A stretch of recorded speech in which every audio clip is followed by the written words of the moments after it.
बिस्मिल्लाहिर्रहमानिर्रहीम। अस्सलाम वालेकुम जी। आज हम आपके लिए बहुत ही डिलीशियस किस्म की मैंगो डिलाइट की रेसिपी लेकर आए हैं। मैंगो सीज़न आए और मैंगो रेसिपीज़ ना बने, ऐसा तो मुमकिन ही नहीं। तो चलते हैं हम आज की रेसिपी की तरफ। सबसे पहले हम मैंगोज़ लेंगे। इस रेसिपी में जो हम मैंगो यूज़ करेंगे वो दरमियाने साइज़ के हैं, तो हम 6 अदद मैंगो लेंगे। अगर आपके पास बड़े साइज़ के मैंगो है तो आप उसमें 3 मैंगो भी यूज़ कर सकते हैं।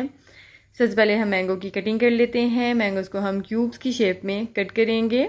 ये देखिए जी, इस तरह से हम मैंगोज़ को कट कर लेंगे। आप इन्हें पील करके भी कट कर सकती हैं या जिस स्टाइल में मैंने कट किए हैं वैसे कट करिए, जैसे आपको ईजी फील हो वैसे आप इन्हें कट कर लें। आधे से ज़्यादा मैंगोज़ को हम ब्लेंडर में ऐड कर देंगे और थोड़े से मैंगोज़ हम गार्निशिंग के लिए बचा लेंगे।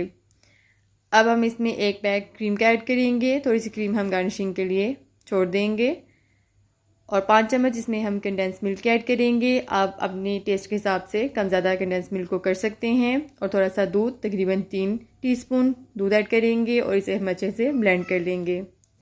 अब हम बिस्किट लेंगे। मैंने 3 पैक बिस्किट के लिए हैं, मैरी बिस्किट के। आप अपनी मर्ज़ी के हिसाब से कोई भी बिस्किट्स ले सकते हैं। इन्हें हम अच्छे से कूट लेंगे। कुछ बिस्किट्स को हम चंक्स में रखेंगे, बाकी का हम पाउडर बना लेंगे। इसे हम एक ट्रे में ऐड करेंगे और इसके ऊपर हमने जो मैंगो का पेस्ट बनाया था वो ऐड कर देंगे। इस पेस्ट को हम अच्छे से सेट कर लेंगे। अब हम इसकी गार्निशिंग कर लेते हैं। इस पर हम मैंगोज़ ऐड करेंगे जिन्हें हमने क्यूब्स की शेप में कट किया था। मैंगोज़ ऐड करने के बाद इसके हम बिस्किट्स और जो क्रीम हमने बचा के रखी थी वो भी ऐड कर देंगे। जैसी आपको डिज़ाइनिंग पसंद है आप इस पर कर लें।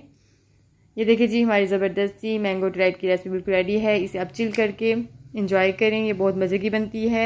गर्मियों में ठंडी ठंडी रेसिपी का अपना ही मज़ा है। मुझे दुआ में याद रखें। फ़ीमान अल्लाह, अल्लाह हाफ़िज़।